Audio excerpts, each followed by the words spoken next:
வணக்கம். வைத்தியநாதர் திருவடி சரணம். சிறுவில்லிபுத்தூர்லேருந்து பாரம்பரிய வைத்தியர் அண்ணாமலை ஆனந்த்.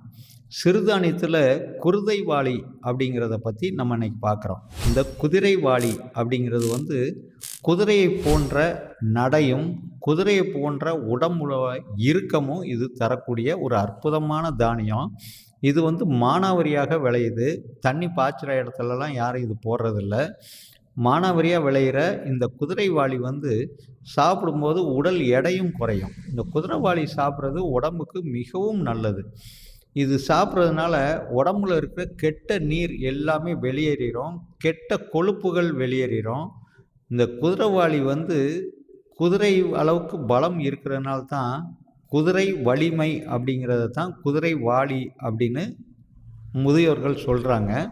இந்த குதிரைவாளி அதனுடைய கதிரும் குதிரையோட வால் போலவே இருக்கும். அந்த கதிர் பார்த்திங்கன்னா சாஞ்சு குதிரையோட வால் எப்படி தொங்குமோ அதே போல் வளர்ந்த அந்த பயிரில் வளைவாக அந்த கதிர் தொங்கும். பார்க்கவே ரொம்ப அழகாக இருக்கும். ஹேர் இருக்கிற மாதிரியாக இருக்கும், முடியாக இருக்கிற மாதிரி இருக்கும்.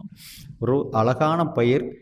அந்த தானியம் நம்ம சாப்பிட்றதுனால நம்ம உடம்புல குதிரையினுடைய வலுவும் நம்ம உடம்பு மிக ஆரோக்கியமாக இருக்கும். நம்ம எக்ஸசைஸ் பண்ண உடம்பு மாதிரி உடம்பு இறுகி கல் போல் இருக்கும். இந்த காணப்பயிரும் குதிரைவாளியும் சாப்பிட்றது நீர்ச்சத்து உடம்பு சொதன்னு இருக்கு உடம்பு அப்படிங்கிறவங்க அடிக்கடி குதிரைவாளியும் காணப்பயிரும் சாப்பிட்றது உடம்புக்கு ரொம்ப நல்லது. உடல் எடையை குறைக்கும், உடலை மிகவும் வலுவாக்கக்கூடிய ஒரு அற்புதமான சிறுதானியம் இந்த குதிரைவாளி.